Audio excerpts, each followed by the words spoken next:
region that I know. When this hula baloo started, the Upper West region did not attend a meeting of any site. Right? They stayed intact. They worked together as a unit. You cannot go and claim that Upper West is with you. But that's your region. Yes. No, but I don't control the regional executives. In fact, it is my region, and yet I lost. So, or you forgot it. So, Chairman, this and that is also the region of Moses Daniba, who is the current chairman who defeated me. Right. So it's not just for me alone. So you just made a pronounced statement that David Apasera and then Moses Daniba is chairman. David Apasera is the leader of the party. The two of them, when they sit together, they organize a neck. They go for neck. And I was hoping that by now would have done a neck. So it hasn't been done yet. It has not been done. But I'm assured by the chairman of the Council of Elders that by the close of next week, a neck would have been done. A clear roadmap would have been put across for everyone to know that these are the steps that the party is taking to leap into the big future. Right. Because we have elections to win. What's the role of a Wingobit? He is an aspirant like I am. Oh. Yes, a flag bearer aspirant. Yeah. Let me say hearty good morning. But he contested in the previous election. Yes. Let me say good morning to the one and only Alhaji Abi Ofuseni, Member of Parliament for the Sagnarigo constituency. Who say he's the one and only? He's the one and only. There's no Member of Parliament. The only thing that he's one and only is that he's higher in height than the president. That is debatable. Yeah, you know. One engine. Alhaji, good morning. Yes, sir. It's always a pleasure to be in your storied company. Thank you very much. I don't know this man to be envious, but actually, I'm envious of I'm envious of the outfit. That is the only one I know. I'm envious of the outfit. No. Actually, you tell me you are not envious of the outfit. It's nice. That one I'm envious. But in a positive manner that when we that's leave why here, you give me come. I want you to convert. I'll take you to Makkah. No, he's a Catholic. I cannot take myself to He's Makkah. a Catholic. Will you allow me to still hold my calabash? The Pope. The calabash. You should have been in vice president's entourage to Vatican. You know the Vatican. Calabash of Pito. You know Alhaji. Once you convert, it goes. But he goes away. He doesn't want that. That is the only challenge. You overcome. If you don't take it for 1 week, 1 month is gone. No, but as soon as I see the pot and the calabash. You said you always when I'm out of Sankara like this, I don't see it. Yes. But as soon as I go and I see the pot and the calabash, Alhaji, something comes to and Sankara is inevitable. No, you cannot avoid Sankara. Even Alhaji wants to be a member of Sankara. Sankara is a nice right. Let me run our viewers through the topics we are discussing for this morning. Togo's long-time leader signs a new constitution that eliminates presidential elections. Mahama responds to President Akufo-Addo on legacy comments. Yoko OSP in crossfire over Cecilia Dapa case. And finally, EC NDC lock horns again. There's an interesting way that the Daily Guide newspaper has captured this story. EC bounces NDC BVR request. So these are the topics that we are going to be discussing. Very, very interesting topics. And without further ado, we'll get into the conversation. Our first topic has got to do with neighbors Togo, Faure Gnassingbé, who has been president since 2005, taking over from his father, Eyadema Gnassingbé. It's been 19 years since at the helm of affairs, but it appears that it might go further. Who knows? It's been 57 years since the Eyademas have governed the Togolese people. So 57 years. For himself is 57 years old, so it means that his entire life he's been at the presidency, and as to whether or not that is going to change in the coming years, we have no idea. But Bernard Mona has been following keenly developments in Togo, and I'm sure he has a lot to say about everything that has been happening, especially when there's been elections, parliamentary elections, and Gnassingbé's party, Faure's party, they won a humongous 108 out of the 113 seats, and also these parliamentary or these members of parliament would be determining in future who governs or who rules or who becomes president of Togo. Very, very interesting development there. Let me go straight to Chairman Bernard Mona on this topic. Greetings to Alhaji Abiofu Seni, George Ayesi, who has promised to be my best man at the right time. Best man. Oh, yes. This morning, yes, Alhaji. Somebody is at home at East Legon. But why? I'm a true African. I am a true African. I'm a true African. Alhaji, you don't? Also even an internationalist. And I'm a chief. You want to add more? You are a Catholic. In fact, And you are a Catholic. oh no, you know what you don't know about the church is that the church does not excommunicate you if you decide to marry more. What the church does is to limit your access to within the church, including the taking of communion. And I also have a problem. Sitting in front. So anytime I tell the church So that's a punishment. yes, So you can go ahead and do it. yeah, and You then want to sit at the front. Yes. and then they will not give you communion. It's nice. And the communion is the body of Christ. So because if I have to come to church and you deny me the body of Christ, then I will not come to church. I wasn't about that. You know, You have opted out of them. no, they have this, by design they have sacked you, because the body of Christ that you take, so that you feel the presence of Christ in you. You come to church, you pay tithes, you do every other thing. They won't give you. They will not give you the body of Christ. They will not give you the blood of Christ. Master, keep the church. Then let me. You would rather stop the second No. People want to marry goats. People want to marry trees. People want to marry men. We are marrying women, and you are here telling us that we should stop. The church must reform. Even some of the pastors have started talking. But there are many churches now where the that keyword said that look, it's very difficult for a man to keep one wife. Me, I can be more. Maybe it's more truthful. No, you know, it's very difficult to say that a man you are keeping. Because one in wife. reality, that is what happens. Yeah. Even your minister for finance said that look, you have to keep the ex-minister. You have to look. It's not possible to not to have a girlfriend. Oh, I sure. Oh, he went to Germany and spoke about it. How did he say that? So please, so if the church will not reform, you know, Jesus Christ, when he even came, he doctored the doctrines and said that the past belongs to the past. He charted new things and brought new laws. Today, the Pope cannot bring new laws. Bring new laws so that those of us who want to have more. You, a Catholic whose priest doesn't even marry at all. You have one and you still. The scandals of our priests across. Please start. I beg you. You want me to think about that? I have direct family experience about the scandals of priests. Because I think all of us have experiences of some of these things. Yeah, so please don't go there. Don't go there that they don't marry. The things they do is worse than if they had married. Some Including changing the castle. but this is a serious. This is a serious matter. But you know, I mean, that is reality. We live with them. I'm a prodigal Catholic, so you know. How do you call yourself prodigal? Prodigal. Okay, so let's Togo. Is there a community of West African states? Yes. That's a good question. There is a community of West African states. Yeah. And that community is tongue-tied Yeah. about the nasty occurrences in Togo. From 1967-68, that Iyadima toppled and took over governance in Togo.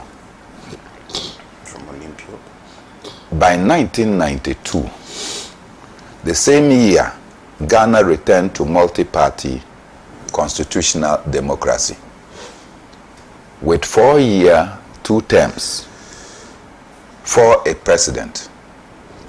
The people of Togo, through a referendum, also went and brought a new constitution in 1992. Also with 5-year 2-term for a sitting president. I mean, if you do 5 years, you are eligible for another term, and when you win, you finished. Ghana successfully navigated that road. That by the year 2000, Jerry Rawlings did not contest the elections any longer. He was also a military leader. Toppled Lehman and took over governance. You toppled Olympio and also took over governance. But by the time Rawlings became president, you had served several years as head of state of Togo. That's Iyadema. So the people of Togo actually went to a referendum like all of us. We did in 1992. So it was a new wave. For us, it was 4 years.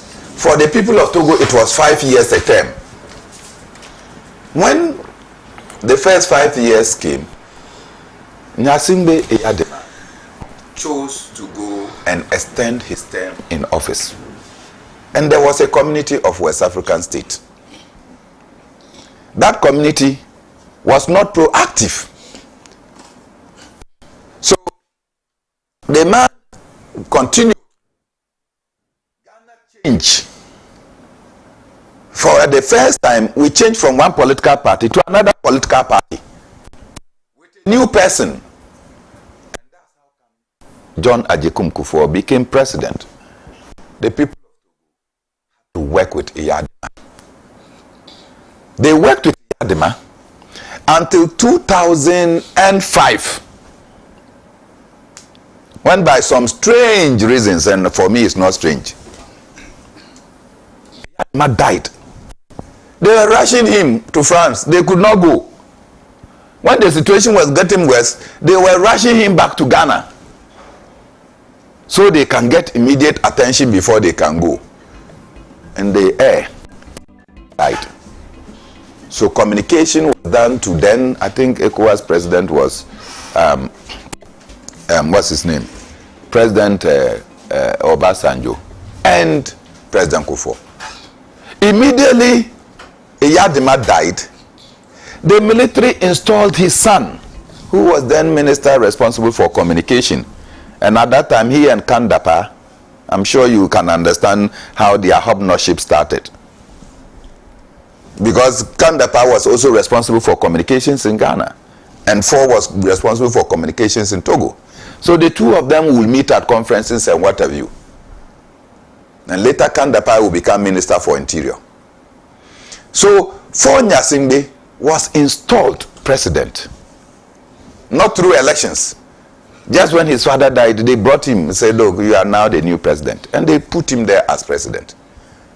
So people started asking, did Four Nyasimbe poison his father? Or he had a hand in the killing of his father so he can succeed his father? Do you understand? And this happened. Why? You've forgotten the story of Joseph Kabila and Laurent Kabila. Laurent Kabila was killed, and soon after he was killed, his son Joseph Kabila was installed as president. What was the conspiracy theory? That he shot his father in order to become president. The conspiracy theories, but I'm just saying that that is the questions people are asking. Yeah. And why am I not allowed to ask the same question? So the question is that, did Four actually know about the death of his father? Did he plan it? Said that he will succeed his father. Because as you are aware, he is not the only son of the father. And I'm told there is even theft war. The elder children are unhappy with what is going on. So he took over. When he took over, Ecowas protested that they would not allow that to happen. And that was the time President Kufuor and Obasanjo, they were in full control of the Ecowas as a community. And so they insisted that there should be elections in Togo. And the people must choose who they want their leader. So the people said, okay, the military government said, let's go for the elections. Are you aware that the elections were done when ballot papers were not even printed? Maybe stand and be counted. You understand? Some communities, if you go to Mango, if you go to Buffalo, if you go to Sokode, they did not see any electoral material. Yet elections were declared. They declared results before them. You understand? They declared results and Fonya Singbe had won the elections. And so from 2005, Fonya Singbe became president. And all citizens have been crying for is that let's return to the 5-year, 2-term limits. And when the people started and TP Achadam came to contest elections in Togo, it was something else. Where TP come from up to today, Aladi, if you go there even with a good saloon car, the entire community is invaded because they suspect that he has come to town and they are going to arrest him. So the people are in constant fear in their own country. So nobody drives any nice car in those areas. Which town is that? Oh, Mango, Buffalo. So you cannot. Then we are there. President Akufo-Addo became chair of Ecowas. Persons like Nicodemi Habia and the other opposition leaders were mounting pressure on for. And you know that was the time the Ghana-Togo Solidarity Movement were also being arrested by Kandapa and his team, putting guns on our heads for solidarizing with the people of Togo who are going through difficulties. When that happened, President Akufo-Addo realized that the situation in Togo was unbearable. As Ecowas president, he announced and called on the opposition to halt protests, that he was coming to find a solution for them. I'm sure all of you remember. So Kandapa, Edward Mahama, everybody. Then Edward Mahama was ambassador at large. They were in Togo. When they got to Togo, President Akufo-Addo eventually arrived. At the meeting, he said that I did not come with any wand to resolve the problems of Togo. So you, the Togolese people, must find your solution. You have stopped them and deactivated their mobilization. That was putting pressure on the government, and the government was now looking for support from Ecowas to contain the situation. This is how President Akufo-Addo broke the back of the mobilization of the people in Togo. And since then, they scattered the opposition. Farida Nabruma and Co. cannot continue. Mazim cannot do what they have to do. Fusena Jaba eventually died in Ghana. Nicodemi Habia is not allowed to do anything. In fact, he even went to the Ghana embassy in Togo and went on hunger strike. At the verge of dying, the Ghanian authority managed to convince him that they would take him to Ghana for treatment. When he got to the Togo section of the border, it took him 8 hours for them to allow him pass to come into Ghana. These things happened. And today, Fonya Singbe is rewriting the constitution. The last contest he contested, he agreed and accepted the Ecowas rule that, look, you do 2 terms. And he agreed. And I was in this same studio. And I said, hey, this person said he has agreed to 2 terms. And so he starts with his first term. And so now he's in his second term. Not so. When the second term is nearing expiration, he said, no. We will not do presidential elections. Parliament must decide who the next president is. At the time that he was talking, the Parliament of Togo was 91. And of the 91, he controlled 88. Of the 91, he controlled 88. Today they have expanded the parliament to 113 and he controls 108. And that is the parliament that will determine who Togo's president will be. Now, I have no problem. If that is what the people of Togo want, we will support them. But this is not what the generality of the Togolese people want. Just go across Aflao. Go across Wakambu. And you will appreciate. I drive through northern Togo. In any case, I'm the chief of the mobile youth. So I go into Togo, I meet them. And I understand the sentiments.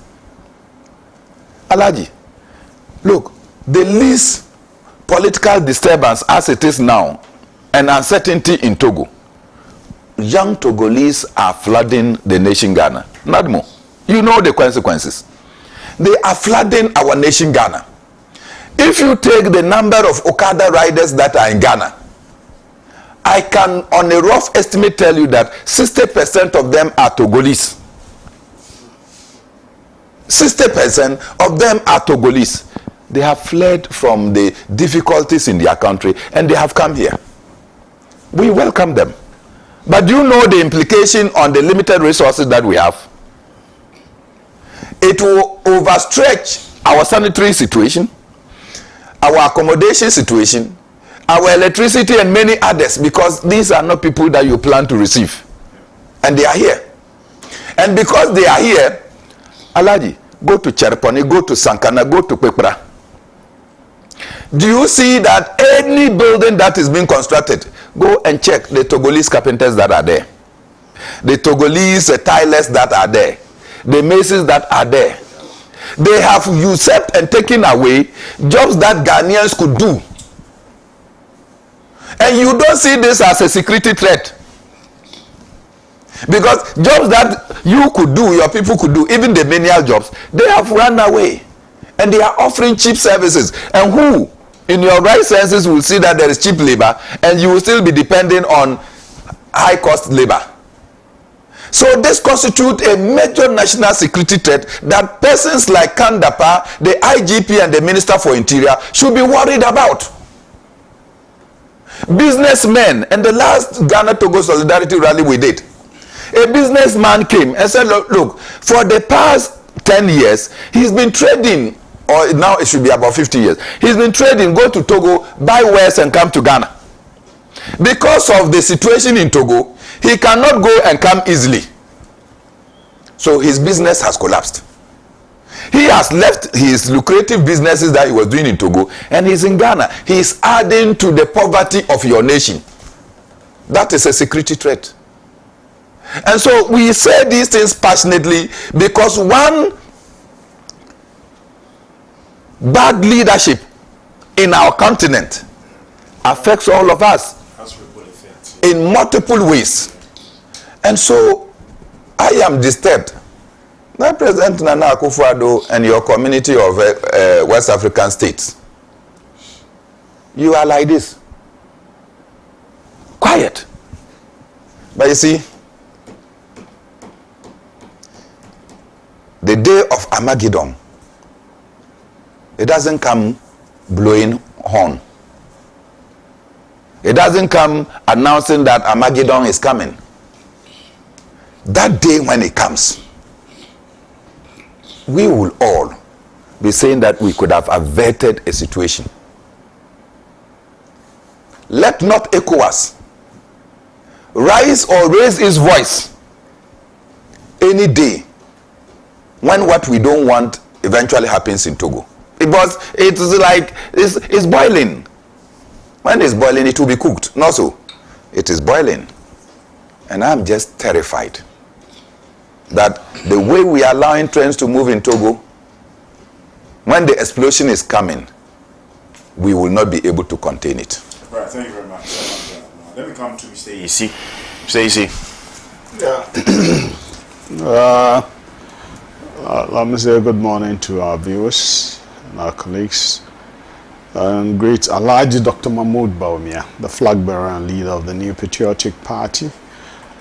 Today, the government is commissioning the Nana Addo Prempeh, the first international airport in Kumasi. Phase 2, phase 3 has been worked on.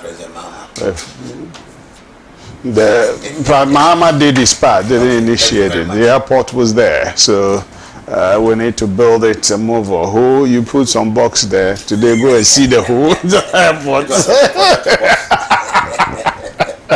So it's part of the developmental trajectory of the country, and we appreciate that. Asantuma, thank you all. Now, for Nasingbe, Chairman Bernard Mona has touched, the details, but I feel bad and sad about it because Fo incidentally happens to be a friend of Ghana.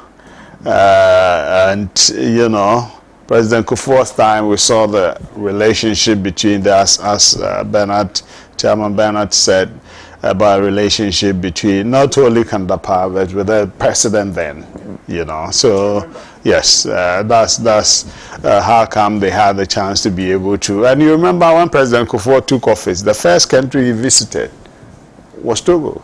You remember that, yes. And, you know, so those are the relationship we have with them. But I feel bad. You know, I felt bad when another friend of Ghana, Ivorian president, Alassane Ouattara, also decided to do what he did. It's bad. But now look at this one. This one, I don't seem to even understand it. The universal adult suffrage is cancelled. Okay, it's not completely cancelled. They have to elect the MPs for the MPs to come and elect the president. Oh, please. This is a Sorbonne trained scholar. Right? Fine. The father consciously groomed you. Also schooled in the United States of Yes. America. He speaks good English. I know some of his classmates. Yes. And why would we get his classmates that I'm very close with? Yes, why would they spend money to let you get Western education to understand the Western mindset, democracy, and then you come and you want to impose? Bless.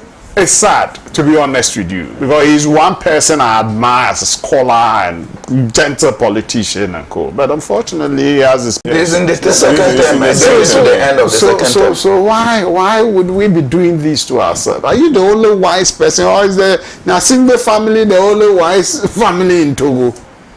Because Olympio and his family and co, they've been sidelined. There are other, you know. I think it's not the best for us, Africa. And look, this is the same as what the boys did in Burkina Faso, Mali, forgive my choice of word, boys in Burkina Faso. It's akin to a coup d'etat. This is even worse. Yes. Let me leave it for Honorable ABA for saying to continue. Right. But I feel sad about this. We all do. Yeah. Alhaji. Let me say good morning to your good self, to Comrade Bernard Mona, and as well wish him success in his campaign. I know that the PNC is a party of very legendary people, and ultimately I know that those who cherish the ideals and aspirations of the PNC will not only stick with the party, but will ensure that the right thing is done to rescue the party from disintegration. My brother AC, say patriot or patriot. The words of a patriot. Remember, yes. This is the ways of a patriot. Charlie, your memory is great. So you are a patriot, but they are patriots. Yes, and the viewers of Pan Africa or technical people, and of course the evergreen Brichina people of the Sanaro constituency. I want to salute. I think there's a problem in Sanerugu or politically. There's no problem. It's Gushegu. No, on the first day of the registration. Yeah. Oh, okay. Yeah. For the registration, you know, there are problems all over. Yes. Issues of passing people from. We had it even in the previous one. Yeah. By your people, right? No, your people. Your candidate. I point to you, you point to me, we point to ourselves. Brought the formula for the sharing of the COVID monies. Which formula was that? Oh, you didn't hear that one? Yes, he's still the candidate. It's how they shared it from branch level to ward level to constituency. It's not propaganda, it's true. And then, okay, is that so Alex Tete or something? Felicia Tete. Madam, you have to qualify it. Yeah. Okay, so let me. Bernard has laid a very solid foundation. You see, there's something in human enterprise that we forget, especially when you are consumed by power. I've always said that no matter how hot the sun is, it will set. So let every human being be aware that powerful as you are, your reign will end. Powerful as a group you are, your dominance will end. Yep. Comrade AC or Patriot AC, just look at a bonfire. When they set the fire and it's raging, just watch. Yeah. Give it a few hours, you see only cold ash. And your people will be jumping over it. So it should tell you a human enterprise is always edifying to do what is right and proper, and to sow the seeds where tomorrow your reign will be greeted with the dignity and respect that it deserves. I'm sure that if African leaders were minded by this very important ethics, I'm sure that we will not get to where we are. So I heard Bernard Mona say, do we have a community of West African states? Very sad. Because if you look at the plethora of protocols and communiques we have issued since the founding of the nation in 1975, Ecowas today is about 49 years. Yeah. It is no wonder that after 49 years of a project aimed at economic integration and integration of the sub-region, even the very minimum, the basic fundamentals of integration, free movement of people, goods and services, we can't even realize that. Yeah, it's very frustrating. And so projects like this, especially to use democratic means to ascend to power and then turn the whole thing upside down in order to perpetuate yourself, it's the most dishonorable thing you can do to your country and your people. It's not good. And I would have thought that the peer review mechanism that we have in ECOWAS, where leaders can peer review their colleagues, where some of these measures that are taken at their forum, they can meet their colleague and tell him, look, this doesn't appear to be in tandem with the democratic credentials we are trying to foster in the region. And so, as a way of advice first, and later on even application of pressure and sanctions. Now ECOWAS sits back, and when there is a coup,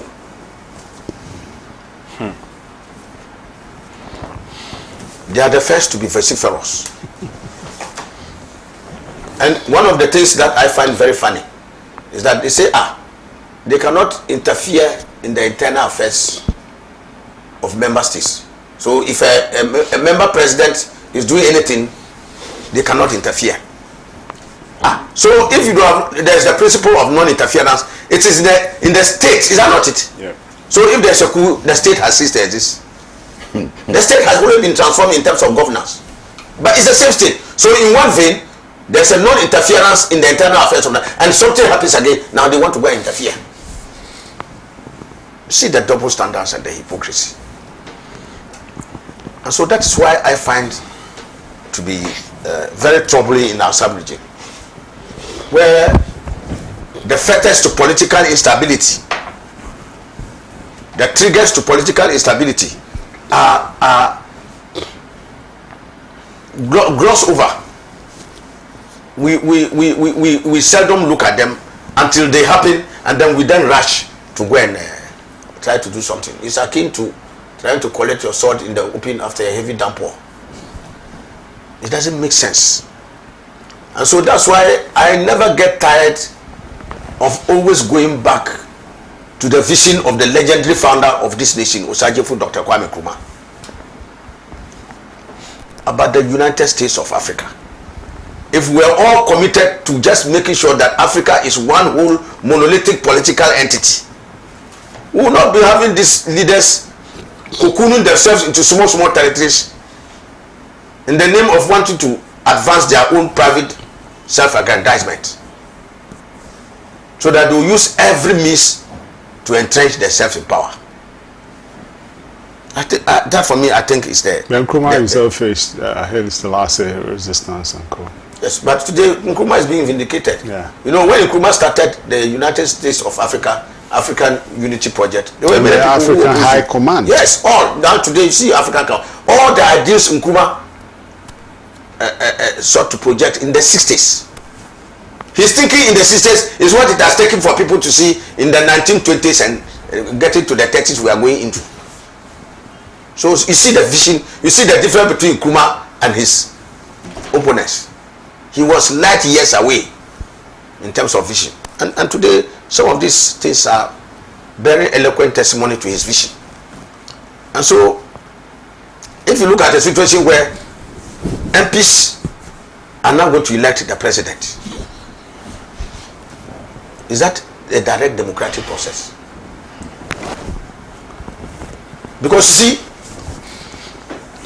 the president obviously wields more power than parliament. Am I lying? In our African country, even in our country here, the president has more power than even our parliament. There's checks and balances. Oh. That is true only in word. I'm talking about the reality. No, but he is talking in theory. No, I'm not talking Checks and theory. balances. I'm interested in the reality. That is what it is. And especially if you have a very skewed process for electing members into parliament. Yeah.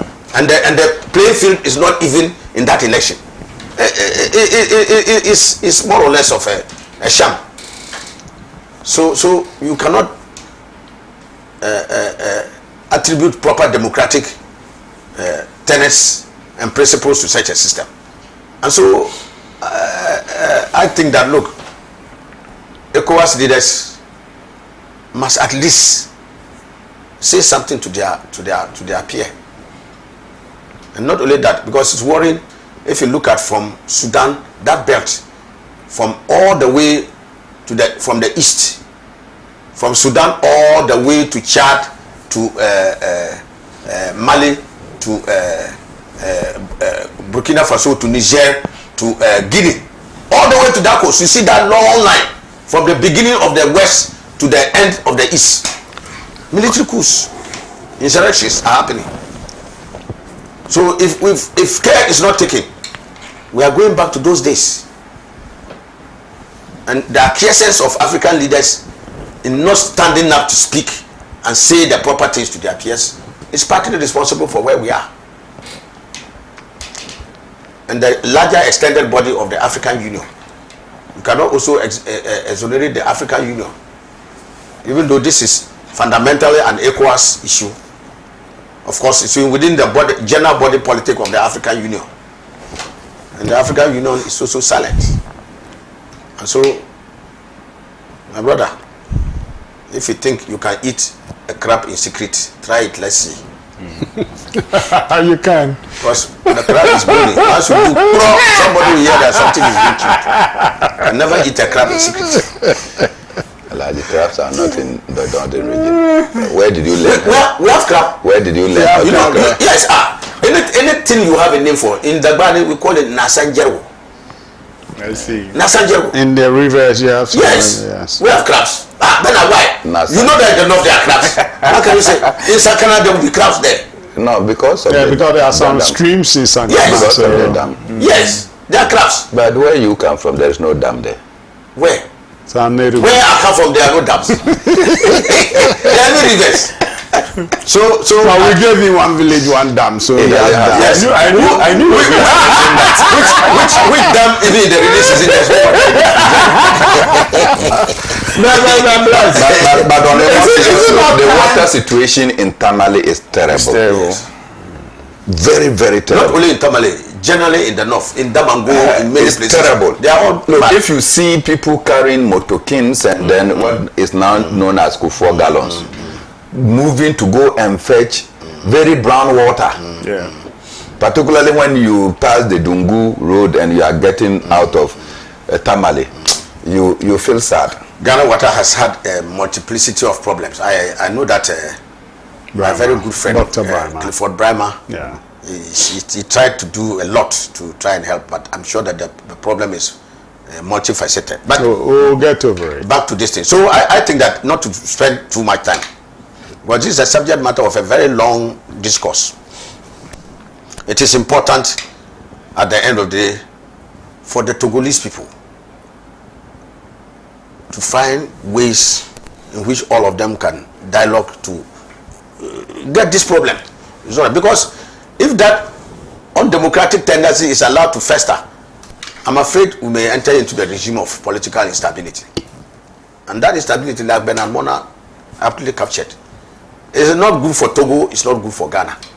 Because a lot of the instability even coming into our region, especially when West Africa now, the threat of extremist forces taking advantage of this to wreak havoc on our nations is very real. So already we can't carry twigs. We are now adding locks.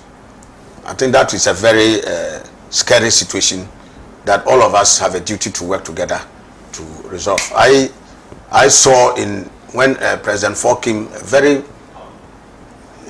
astute intellectual. You know that he's learned. Yeah, right. Very knowledgeable. I mean, he's a the father groomed him. Oh yes, and I think that, but that blend of the dissent and the usage of it within the political context of the country is what is worrying. And I just want to believe that they may take a second look at it. Right. And see, even though they say they have signed the constitution, nothing is cast in iron. With the goodwill that can only be forthcoming as a result of dialogue. So I would have urged that there should have been a national Togolese dialogue, bringing together all the political shades of opinion to look at the way forward in the supreme interest of the Togolese people. Is he interested?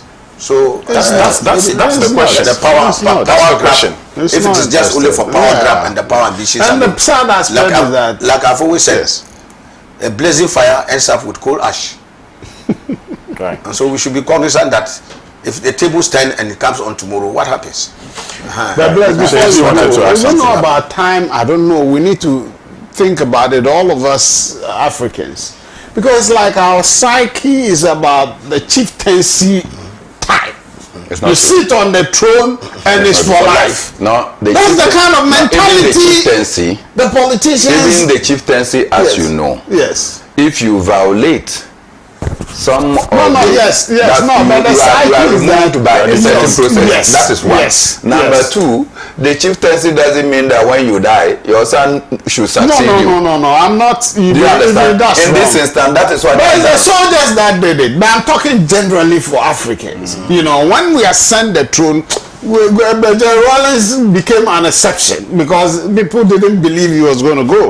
You get it? So we get, and if you look at Togo and Rwanda, virtually the same time, you know, but the difference is clear. So the scholar here doesn't seem to be pulling things, and now he wants to be life president. Actually, having a certificate doesn't make you a scholar.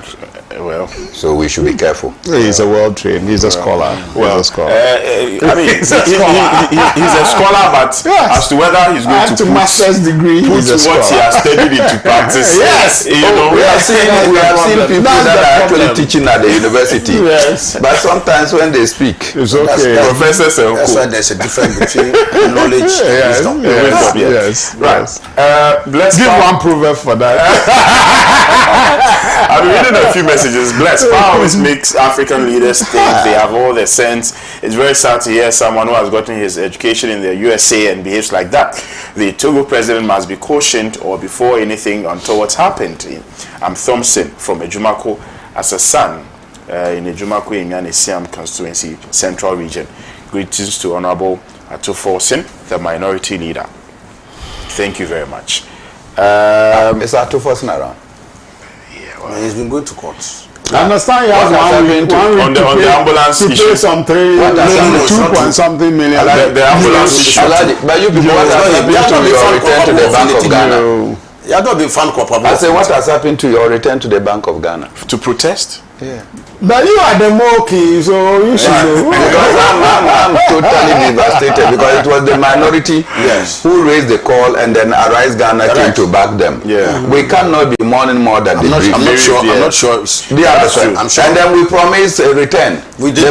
So if you people are not, everybody is satisfied with the Bank of Ghana. Then they are not satisfied because the apology was a pyrrhic apology. Our time is gone. We have just 41 minutes more. Yes, so African and ECOWAS leaders are toothless bulldogs. They can bark but cannot bite, by Napoleon in Sankofa Base. Okay, thank you very much. Good morning, Mr. Host and family. I would never trust Mahama. He is a bad leader. Greetings to Alhaji Hadi Nantong MP. Inshallah, our light is on. Okay, this one here says that... Oh, so it means the light was off. Nice. You didn't get the message. Inshallah, our light is on. It means the light was off and now it's on. It doesn't mean so. It means the light has been consistently on. Good morning. I am a pensioner who wants to find out from the MPP communicator when the top-up promised in 2020, 2021, 2022, 2023 and supposedly released in May 2024 will hit our accounts. Pensioner, aka the battle is the Lord's. Okay, thank you very much. I don't know if Mr. AC would respond to that in his submission. No, he'll tell you it doesn't work out. well, if he gives me that response, I'll be surprised. By the way, of course he doesn't. Or Mr. AC, do you? He doesn't. The NDC should put pressure on the Electoral Commission for the serial numbers of the missing electoral machines. Their call is very legitimate. After all, their stakeholders and the EC must heed to their call. With the voters who queue in the hot sun to vote are also watching. Sami in Adenta. I'm going to start my next topic once again with Chairman Bernard Mona, and it's the flag bearer and leader of the National Democratic Congress who tweeted, I think, a couple of days ago. I'm to start. Well. I don't know what kind of this thing you are. Why? Is it because you are contesting for the flag bearer? No, I'm just saying that if the NDC has said something, NDC should stand. That is not always the case. I'll come to you. No problem. No, I'm willing to start. No, you start. No, I'm willing to start. And then I'll take longer time so that Alhaji doesn't get us to speak.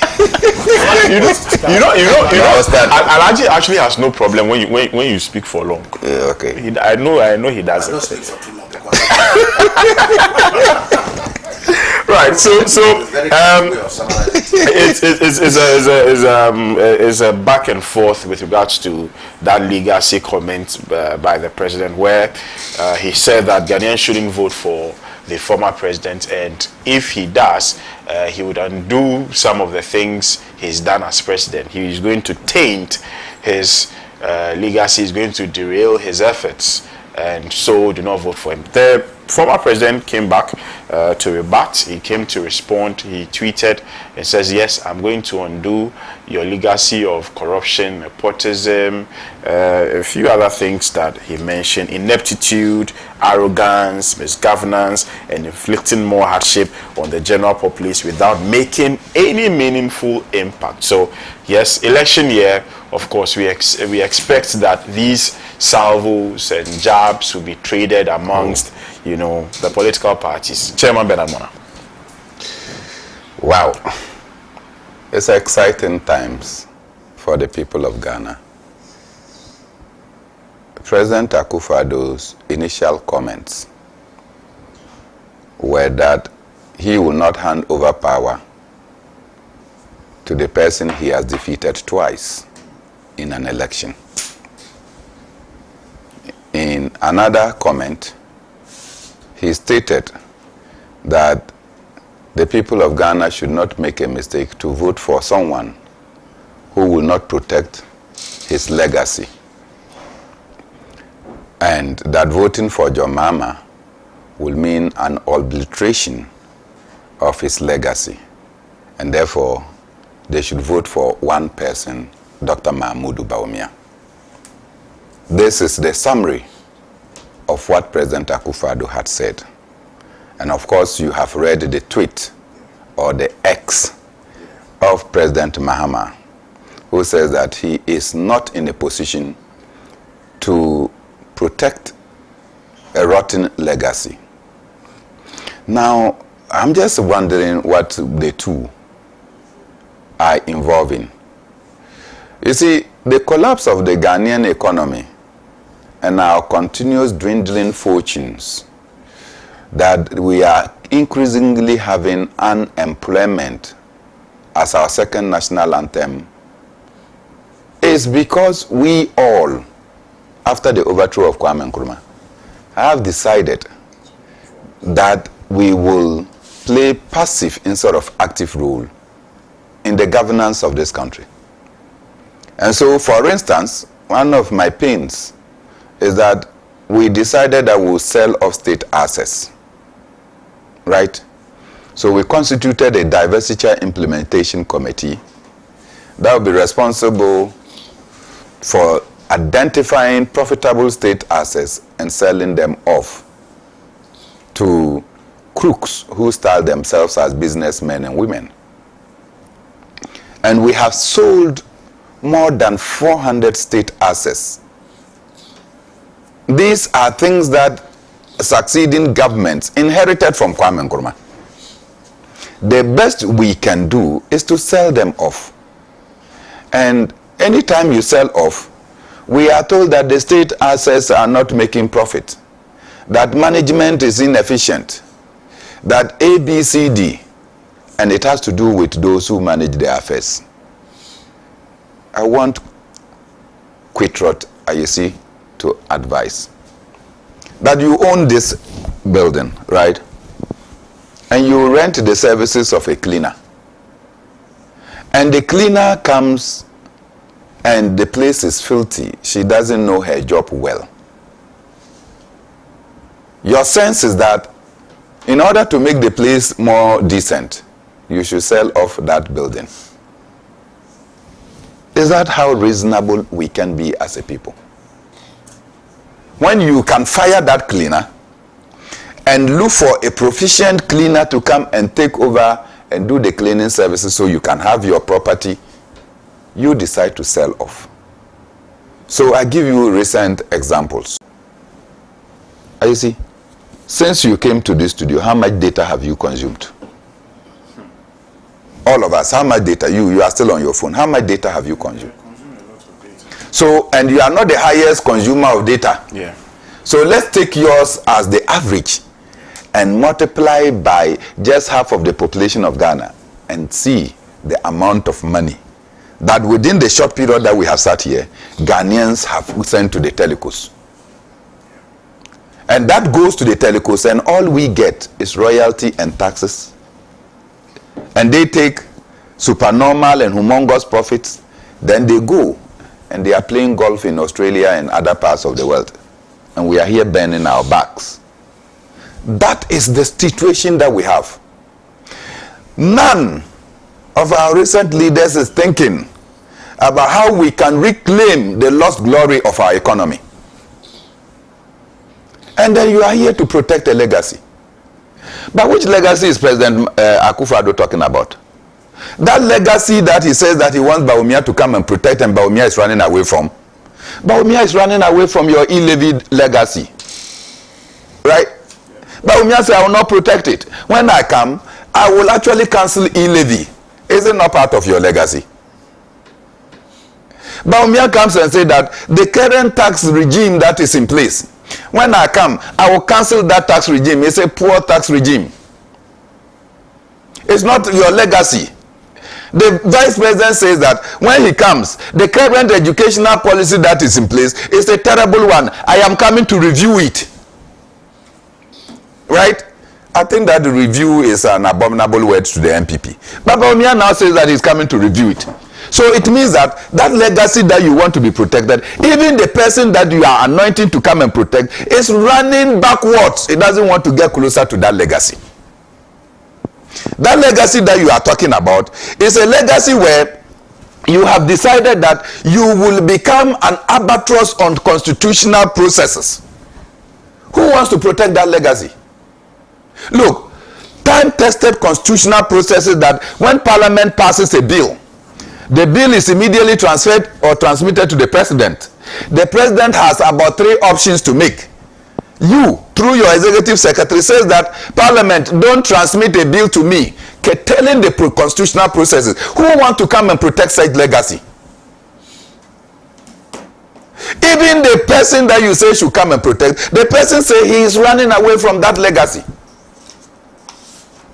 And you are there talking about a legacy. It's a very poor legacy that no one, including the vice president who is now the leader of the New Patriotic Party, wants to be associated with.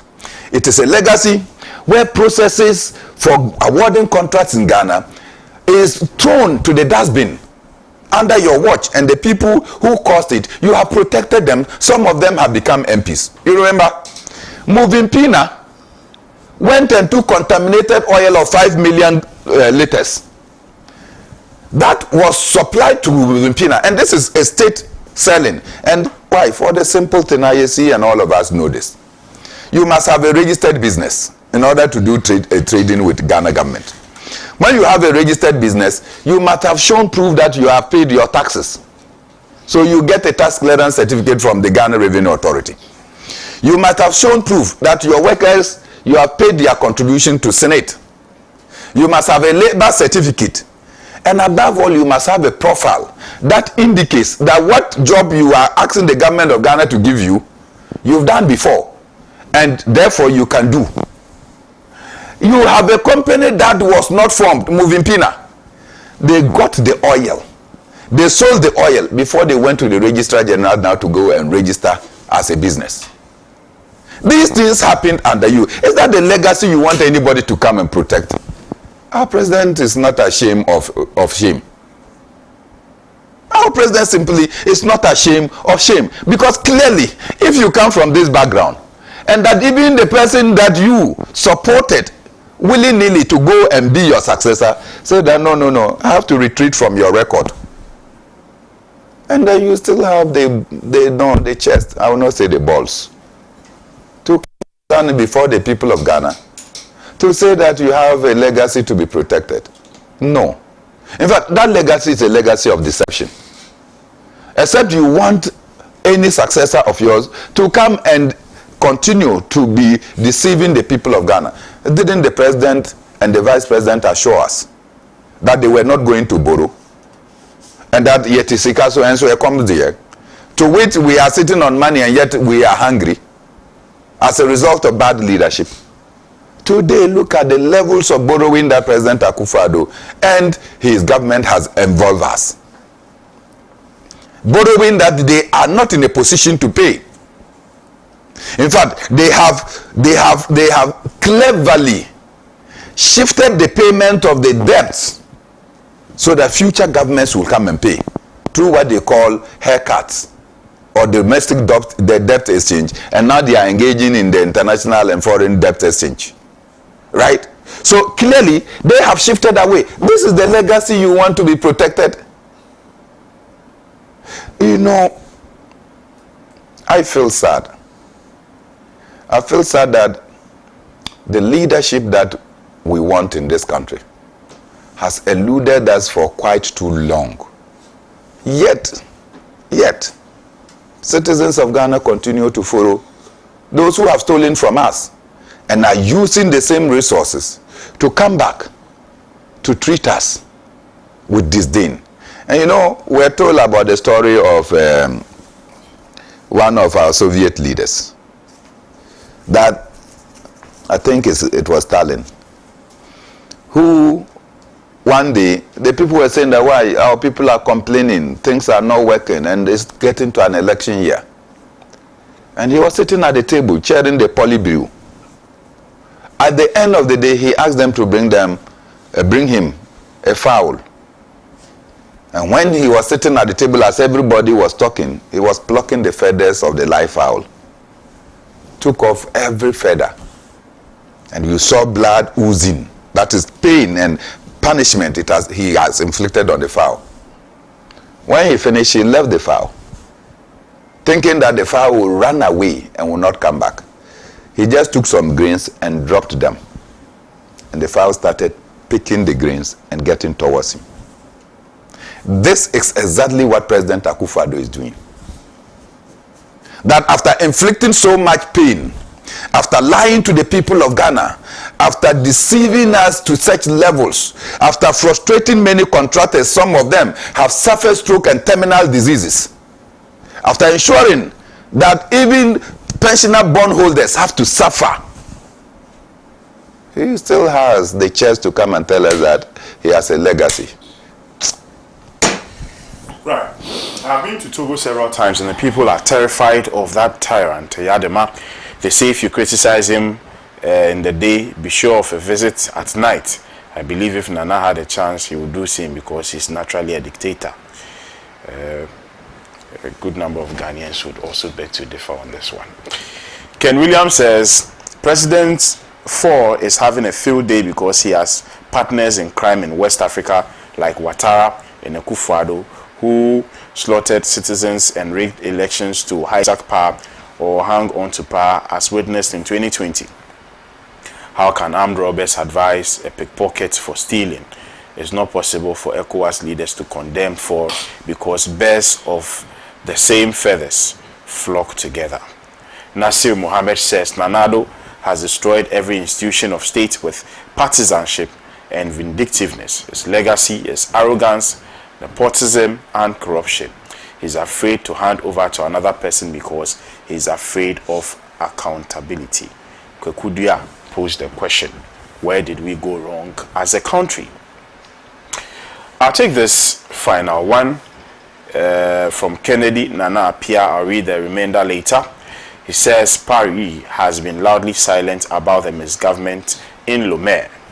The threat of military intervention by Macron and Ecowas is missing in this situation because the current leadership of Togo is only a gatekeeper for the interest of Paris. These are some of your Facebook messages. I'll read the remaining later on WhatsApp and the ones you've sent via text later. But for now, I'll proceed to Mr. George Ayisi of the New Patriotic Party. He would also share his comments on this topic with us. Mr. Ayisi. Yeah, thank you. His Excellency the President Nana Akufo-Addo paid a visit to Blue Skies, one of the 1D, 1F industries. And, Blue Skies? Yes. Take that. Can I go on? 1D, 1F. Blue Skies one part of the 1D. Wow. Maybe they helped. You see, the policy you put don't understand. It's not. So even existing companies. Yes, they take advantage. Blue Skies in Yes, they take advantage. Kasapreku has a 1D, 1F assisted. That's all. No, assisted. Yes. That's Sorry. No. Finish. My best man. I beg you. But it's just that you know the lady is watching. Stop that. Kinafama, Tobinko, and by 20 and all these billions. things. Yeah. So what is that? What is new about government not resourcing or empowering existing enterprises to perform? What is that? Mr. Ayisi, proceed for us. There's a policy in place that you take advantage of. Okay? Even Kasapreku is taken advantage of. B5, Pram, is predated this government. But B5 is taking advantage of 1D, 1F. Okay, so what are we talking about? So if I say as part of the 1D, 1F beneficiary, what is the problem with that? So the president has been there. Okay, so when the president went there, he entreated the people to go and register and vote. And says he wants somebody, they should vote for somebody that can come and continue his sterling legacy. Right? And so why? You want the president to go and say, if you go there, vote for Bernard Mona to succeed me? Is that what you want? No. Or you should go and tell them to go and vote for John Mahama? No. Yes, it's part of what he said, and then because registration of new voters started that day, right? So he was entreating them, go and register, and then do the right thing. Okay, so I thought the president said what he had to say, and he's not wrong from entreating people to vote for the candidate of his party. I don't know which political party outgoing president is gone anywhere to campaign for his opponents. I've never seen that before. Not in Ghana, not even in the United States, not in the UK. I've never seen that before. Okay, so go and campaign for your this thing. You get it. So don't worry. They have problems as for South Africa and Co. They have their problems. You don't know what happened in Kenya. Don't worry. I've cited my example. I was sitting here when you were giving some examples that are not this thing. So the legacy of President Akufo-Addo are stellar. Okay, and I thought I agree with him when he says, look, he's worried that you go and vote for somebody who will come and truncate the successes of this legacy. Some of the legacies, one top on the list, free senior high school and TVET education. You get it? That is very important. And I agree with President Akufo-Addo saying, don't vote for President John Mahama because he will come and destroy it. In fact, because President Mahama told all of us that if he had 2 billion Ghana cedis, he wouldn't put it in free education. He wouldn't do that. And you think you can trust this person to come and sustain the free education policy? Ghanaians, no. Be careful.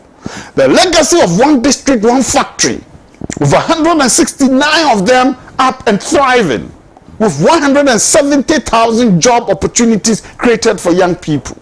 Okay? That is a legacy that ought to be kept and continued. And I've mentioned B5 amongst them. And the Central Oil Refinery, okay, is there. So we need to hold this, okay? Another key legacy that President Akufo-Addo is worried about is the planting for food and jobs to zero. Yeah, you get it. Very, very. It is happening. They're getting land banks and co for people to go and get into. He is part of a farmer. He should take advantage of it. His friend is the Minister for Agriculture. So take advantage of it. This is a good one. There's no program ruling. No, you sit there. Be there before you realize people are harvesting. People are harvesting. Don't worry. Don't worry. Yes, current. Not the former. The current one. That's his friend. That's his friend. So that's it. Another legacy that we are talking about is the vehicle assembling plants. That is going on. About 6 of them. About 6 of them is going on. Is that not part of the one district, one factory? Yes, it's vehicle. No, you see, there's another model, okay, that is gone. So we bring those one vehicle or some. That is important, okay? It's under part of one dual, but it's a special one which needs mention. And I need to do that because at that sector, one of the group's presidents said they have the capacity to produce 120,000 vehicles in Ghana. Okay, and we are importing second-hand vehicles, and you know only 6,000 of the vehicles that come to Ghana every year is a brand new. You get it, that people buy, and so we can assemble them. That is a vision that you need to keep, a legacy that must be sustained, and we know somebody who can kill it, and we don't want that person to take over. Okay, that is important. Then we have one village, one dam. Fortunately, these 2 people from the northern sector, they've seen it. Where? They've seen it. Okay? When I was going to Jirapa, I saw one village, one dam on the roads. Give me one village. Oh, my goodness. Those. Don't worry. Don't worry. Give me one. I don't live there, so I know. I saw them. So you saw the Kano dam and it's one village, one dam. No, Kano dam. There was a young one and the other ones on the way. Plenty. So I was excited. And the cattle were drinking from it. What is not true? I'm traveling to Jirapa. I'm traveling to I'm going to Lambusi. I'm going to a point. Sankana Road was this way, and I moved this way. So please. So and it's credited to one or the low one. Other ones. Which one? I'm just mentioning the dams along the road. Plenty ones, and they are. Let's go, bless. The landing sites this government is built along the coast. a fish landing site, and then 2 major harbors. Jamestown, Honorable ABF saying you should go to Jamestown right from this place and see what is there. Go to Almina and see the Almina fishing harbor, Jamestown fishing harbor. Legacy. Then we go on. The GPS address system. Legacy. The national identification. Legacy. That's what we are talking. This government, go and ask Ghana Post, virtually collapsed under President John Dramani Mahama, is revived. Ghana Publishing Company is revived. Right. Ghana State Housing Corporation revived. Okay, those are State Transport Corporation revived under this government. You get it? So they are up and functioning very well. So these are very important things that we need to look at. The year of return established under this government, tourism promotion and all that. These are legacies that people should look out for. And one key one that this government is going to leave us a legacy is the revival of the Obuasi Anglo Gold Ashanti mines. For His Majesty, who celebrated his 74th birthday last Monday, or is it Tuesday? Yes, Monday. Wept. Say, my own John Mahama collapsed this Obuasi Anglo Gold Ashanti mines. John Mahama collapsed it. It was dead, yes. They were not, they closed down. You sold Ashanti Goldfields. Anglo Gold was closed down. Some donors. Let's go. Oh, no. Don't worry. Let's go. Okay. The banking sector reform. The banks have started posting. Yes, banks have started posting profits. Agenda 111. Agenda 111. You get it? 2014. Anglo Gold Ashanti mines was shut down. 2014. Go and ask. It's Mamadu who revived it. Okay, then the OSP office, Agenda 111 is there. Creation of 6 new regions. You need to groom them to grow. Okay, go and ask Northeast people. Go and ask OT people. I've been to the North. I've been to the Northeast. Yes. I've not seen so much in terms of but it's regional status. Yes, so in this time it's going to be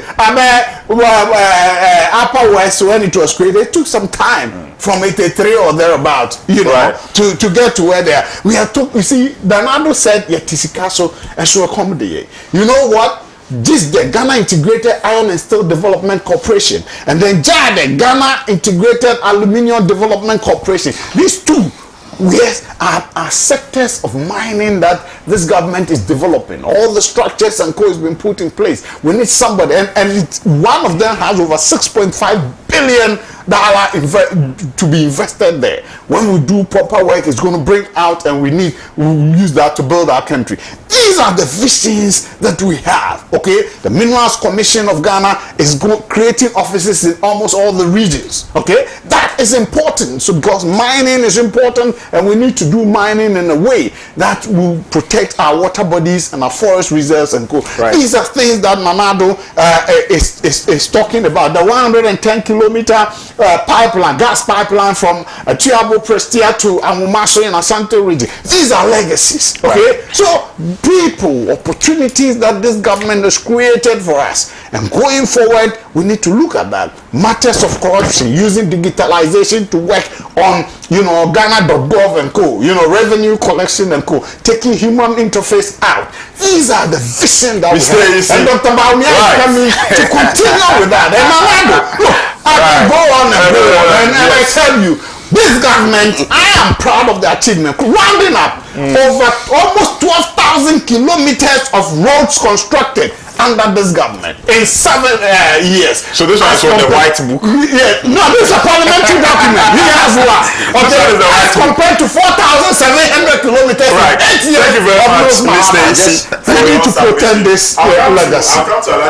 We need to protect this legacy. That some of the recycled roads, he knows that even in Parliament it was subjected to. Right. I'll read a few messages, then I'll come to Alhaji ABA for saying the honorable member of Parliament for this Agarigo constituency. Mr. AC, kindly let the viewers also have their say.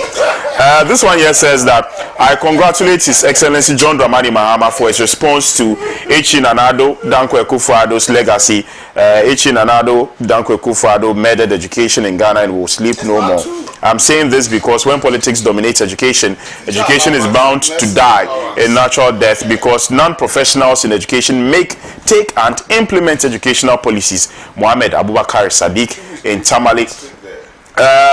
Alhaji Hamza from Pig Farm says, good morning, my brother. Truth be told, the only thing Ghanaians will remember President Akufo-Addo for is the National Cathedral. The poor taxpayers' monies were used to organize pastors to import a foundation stone from Israel for the construction of the cathedral. Bless 21 houses belonging to our judges were all demolished in the name of a cathedral. Our passport office, at what cost? The scholarship secretariat and a whole lot of state assets are all gone in the name of a cathedral. This is clear evidence of stealing in the name of the Lord and building the house of the Lord on lies. President Nana-Addo must come again. Thank you very much for your message. I'll read this last one. Good morning, bless. Nana-Addo came to deceive Ghanaians with big grammar, and after all, Ghana is now suffering. So tell the NPP man to stop using his grammar, which cannot provide food for Ghanaians. Nyashia Gage Peter from Ketu South in the Volta region sent this one. Let me say a hearty good morning to Sally Okai. Sally Okai was my senior in senior high school. She's doing the watching. Good morning to you, and thanks for doing the watching. Now let me come to Alhaji ABF Husseini to also pick his thoughts on this issue. He's written a long, Alhaji, I wonder if you would have the time, to exhaust everything. I beg you, at least give me some more time.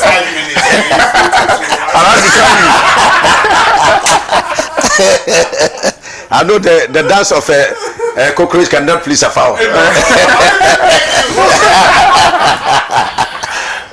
My brother, you see, he extolled certain virtues. You know, when a man has no dam to beat, he beats his chest. And so, no wonder. They have been left after almost 7.5 years. They have very little to show. And like I said, you see, it is comparison that disgraces a donkey. When the donkey alone is running, you think it's the fastest animal. When the horse joins the race, the donkey will smoke the dust of the horse. And clearly, today, they are partying under just 8 years. They have gotten the biggest quantum of resources ever in the nation's history. But they have the least to show. So, when you talked about free HSS in terms of the payment of fees, everybody applauds that. But beyond that, they have destroyed our educational system. That's not true. Today, the crisis in the educational sector is unprecedented. They can't even come out with a curriculum, not even talk about textbooks. Common textbooks you don't have. In schools, go and see. Today, students spend twice more time at home than they do at school. Disaster. Says that one is true. Look, they have read the look. So I don't want to go far. Let for the 1D 1F. It's clear that it's a clear deception. Let's enterprise that existed before with government. And I just said under President Mama, Tobiko Kinafama, NS Chemist, they were giving billions of Ghana cedis. Not this pottery things that you are talking about. This pottery meager amounts you are talking about. President Mama gave billions of Ghana cedis, and they are exporting. And any revenue for the country. So what are you talking about? They're planting for food and job. This is the most disastrous, wasteful project that we've had before. At the time you are extolling their virtues on the agriculture. Food inflation is the highest ever in the country's history. Food inflation. Yes, so even if you ask the Bodiawura himself, he didn't even believe some of the things he was saying. Because it was totally counterproductive. Waste of resources. You know Bodiawura? Look. The former minister. Look, Ghana card, as far back as 2010, 2011, I even have it in my car. If there are Ghana cards were issued to Ghanaians. yes. As far back as 2010, 2011. So what are you talking about? So today you come and you are extolling this. People have done it before, and so just say that look, you came and built on something. No. Don't just talk as if you just came as a fresh and started a Ghana card. But let me say without any iota of doubt, please. President Akufo-Addo, we have to describe his legacy, is the most abysmal, the most nation-wrecking, the most anti-people legacy ever by a leader of this country. And I'm going to give you evidence. In fact, that is why I say that on 7th January 2025, this nation is going to have a celebration like never before. That we have gotten rid of a nightmare for 8 years. It will be like a nightmare. That's why I say it will be like a second independence for Ghana. We have gotten rid of this hopelessly uninspiring government. Look, how do you beg somebody to keep your legacy? If your legacy is good, it is a property in that market itself. You say it, or what do you say? So if your legacy is good, it will sustain itself. Nobody will tell you. But if you are a horrible, nightmarish legacy, like Nana Akufo-Addo, Dr. Bawumia legacy. Look, and I would have been the first to come out to oppose President Mahama if he had come out to say he's going to protect such a disastrous nation-wrecking legacy like Nana Akufo-Addo is leaving for us. I would have been the first to oppose him. Okay? So you don't beg for your legacy to be protected. If your legacy is good, it will be protected. Now, 30 seconds. Come again. 1 minute, 30 seconds. Oh, How have you even started? I'm not going to buy. I said he just started. He said he has not even started. I have not even started. Not that I'm going to buy. I was responding small. You see, this is a president who has had a penchant for loose stock. Wow. And our people say that when a lion is found of patronizing the market, they will treat it like a puppy. As a puppy. If every day, as an elder, as a leader, you are found of making loose statements, you are doing things that are not edifying, your respect will be gone. And that is why clearly it is with President Nana Akufo-Addo. What does he say is his legacy? I've given To you be protected. Which legacy? thousands. Look, he started by deceiving Almighty God himself. Bless. And when you start your deception with Almighty God himself, you will get nowhere. He deceived God that when he is merciful to him and gives him the mandate, he's going to serve the people of this country, the people of this country honestly, faithfully, and conscientiously. He has plunged this nation into an unmitigated disaster. After 8 years, he said he was going to work to uplift the quality of lives of the people of this country. Today, Ghanaians are living the most excruciating hardship ever in the annals of our country's history. Life now is worse, and that's why we are daring the MPP. Let them adopt the campaign slogan. It will be a disaster for them, because they know that they have wrecked the lives of Ghanaians. What is this issue about the record of the government from the very onset? President Akufo-Addo has brought in the most expansive, and the most expensive, wasteful government in the history of our country. At a point where he appointed 127 ministers. Bless, look at the resources that was expended on this huge number of appointees versus the result. Look at the result. The result has been this massive disaster. The catastrophic mismanagement of our economy, to the point that when President Mahama was leaving, he left a solid base for them with so many interventions that government left. I can count the sinking fund, the ESLA, so many of them in which there was money. He left millions of Ghana cedis, cedis in him, billions of Ghana cedis in them, billions of Ghana cedis. Yes, you see. And today, look at what has happened in the management of our economy. Everything is in disarray. And just take note, when President Mahama was president, inflation was at 15%. The exchange rate was 3.8 to a dollar. 4.2. Okay, you can even keep. I'll be gracious enough to you. 4.2. Today you are going to 15 Ghana cedis. It's 14.3. Inflation 25 point something percent. It once went to 45 point something percent. Exogenous factors. Okay, a gallon of petrol under President Mahama was 14 Ghana cedis. Today, a liter of petrol is going to 16 Ghana cedis. Liter, 1 liter. Okay, the total indebtedness of the country was 120 billion. Today is over 650 billion Ghana cedis. Just in 8 years. More than 10 Okay, times. so you see, it's a disaster these people have inflicted on us. While they were touting their better economic management, no wonder. The worst economic record under them, 0.5%, 0.4% growth is the worst record in the history of the Fourth Republic. Yeah. Okay? Whether COVID or not. Aye. The legacy he's talking about. Poor governance. A president who is elected by people behaving like a despot. Like he's a monarch. As if he has conquered Ghanaians and we are vassals. When they talk and they complain, he says you can go to hell. He says your kokromoti. I'm not the one. He said that your kokromoti, I don't hold your hand to go and vote. You can go and vote any way you like. I won't mind you. You can say. I won't say anything. I won't mind you. This is the president. He's behaving worse like a despot.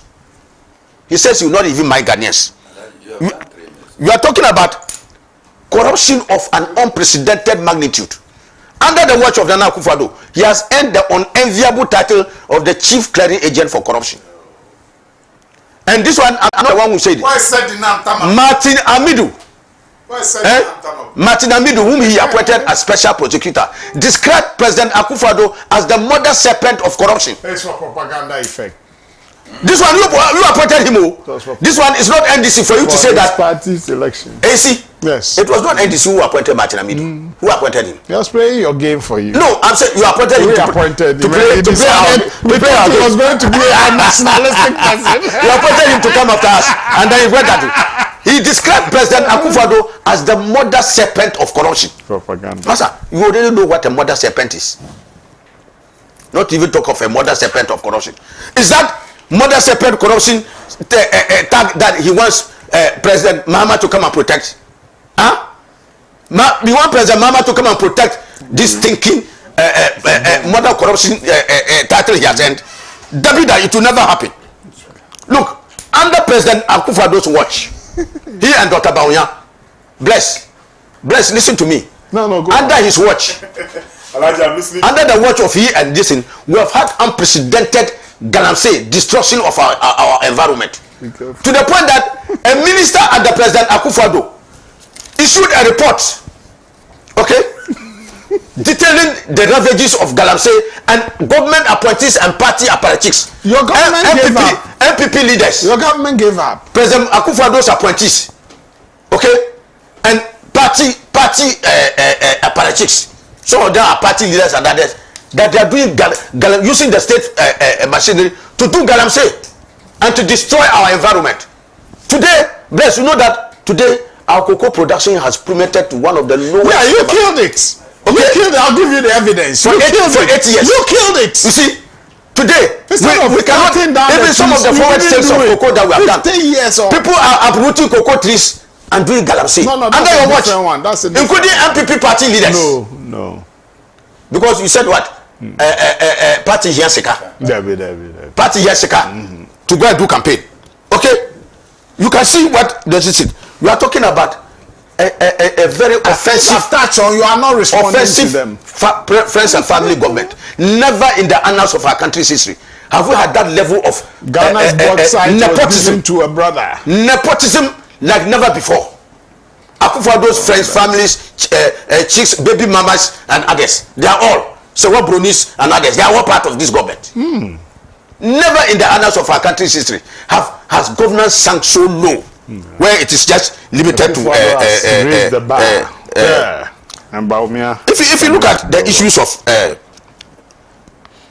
the issue of just even taking our national psyche into consideration, where the values of our people are respected. Today, the president's despotic tendencies has risen to such a level that he's not even asking chiefs to stand up and greet him. No, he's not done that. Haven't you seen the videos? You saw some of the videos. Play them for you to hear. I actually show you a video in this studio before you came. Yes. We have AI. A No, lot of things have been created. Yes. A lot of Yeah, that is so. I see. You said by the picture. I am not expected to ask you. He has gone on a number of places and done Before them. Alaji came. You even told him.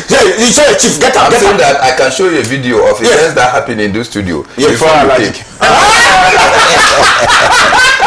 Maybe I wasn't here, so I'm sure that I'll be happy to see it. You see,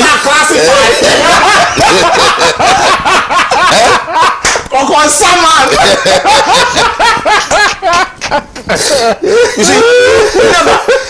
So You see the arrogance of power in this government. That our revered chiefs and others who are the embodiment of our culture and heritage. You come down and tell the chief, get up and greet me. Respect is not conferred, it's earned. Okay? So we take due cognizance of our traditional values and know that if you come to visit the chief, you go and greet him. Yes. You don't ask the chief to get up and greet you. Paid homage to the young and then you ask the chief. The young words, don't mention it. That is the latest impudence. But for the propaganda, it's your propaganda. Evidence is there everywhere. Nothing like that. Nothing like that happened. Nothing like that. He refused to get up. Nothing like that. Under this government, appointees are stashing looted cash. No, it's not. There's no evidence for that. Okay. Said the name Tamas. Stashing money. Court has convicted her. Okay. So why would the court convict other people? Fire victims, disaster victims. So money. She's taking it away. And today is a subject matter of us. Never in the annals of our country have we seen anti-corruption agents. Even anti-corruption agents, they are now even corruption is now fighting anti-corruption agents. You see, doesn't it amaze you that anti-corruption agents today corruption is fighting them? No, do your they are not fighting corruption. You see that office of prosecutor making allegations against. We can't even talk about that one. Yeah, that's Yoko making allegations against officers, and then the OSP should have done the right thing. A hopelessly incompetent attorney general. When you allow Alaji to come and then settle and get something to eat before he comes to the show, he doesn't know that some of us are now. When you have a hopelessly incompetent and visionless attorney general, pretending over matters like it's a disaster. That brilliant. Under his watch, nothing positive is going on. Sabina has been convicted. Prosecutor, a lawyer, a brilliant attorney general has gotten it. You get it straight. So today you see, you couldn't convict a single person to fight corruption. They are fighting among themselves. No. You have to do the right thing. If you put all this together, Ghana is in a very sorry, miserable state. Hey, the product of the legacies of both Nana Akufo-Addo and Dr. Bawumia. That is why, bless, Dr. Bawumia himself is in a hurry to run away from Nana Akufo-Addo. No, he is part of it. In fact, he has thrown Nana Akufo-Addo and his legacy under the bus. It's not true. Fully. He has jettisoned Nana Akufo-Addo. So even your own, let's move your to own the protege, next topic. If your own protege is running away from you, it's in a hurry to distance itself from you because Nana Akufo-Addo is like a disaster. Nobody wants to come. Thank you very much. And so Dr. Bawumia himself is running away. He's not. Even though he's part of that legacy. So I want to say in the heart of contradiction. The mama in the supreme interest of the Ghanian. Right. Must be in a hurry to get to Akufo-Addo his legacy. Right. Thank you very much. Don't come near it at all. Right. It's a national disaster. Right. And I'm happy that you see here, Namo. In fact, Namo, you have a disaster on your hands. Right. Thank you very much, Alaji. This one here says that I have just 2 minutes to wrap up. But I'll use that time to read some messages. Good morning, comrade. Is AAC aware that SCC is struggling to pay salaries? The 1D1F in Bimbela is now full of weed and reptiles. Okay. It's not part of the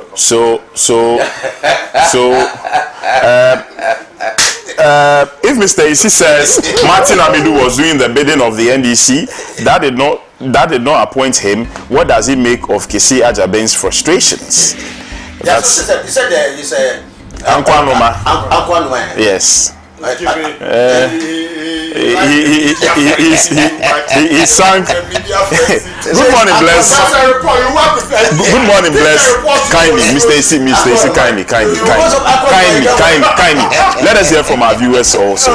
Good morning, bless, and same to your cherished panelists. Our delusional president thinks he has imaginary legacy which should be left in the hands of the appendages of the Achim Mafia. A government with, I've seen that he won't. A government with ideal projects yet with corruption, they dent these projects. NPP are just talkers, empty barrels, crooks and liars, and the president and his mates are the hallmark. Mr. AC is struggling to defend the government because what he's saying is scripted for him. Honorable Japan should replace him because he will be sincere and will fear speaking against his own government. Nana Enim from Kufuri. These are all facts, yeah? Plus. Hey, somebody says I should read. Kluche Jacob says, read my messages. Kluche, I'm doing you the honest. I'm reading your messages. The Electoral Commission of Ghana is comfortable with thieves stealing biometric voter registration kits together with its serial numbers, but remains uncomfortable with NDC openly recording serial numbers of BVR kits at voter registration centers. The EC says the serial numbers are in the hands of thieves, if in the hands of thieves, will cause no harm, but serial numbers in the hands of NDC can cause cyber harm. An electoral commission that trusts thieves. As the national chairman of the NDC directed, our agents must continue to record the serial numbers of the BVR kits. Kluche Jacob from Ebuakwa North constituency. Please, Blue Skies has never received anything from government under the 1D1F initiative. The visit to the company by the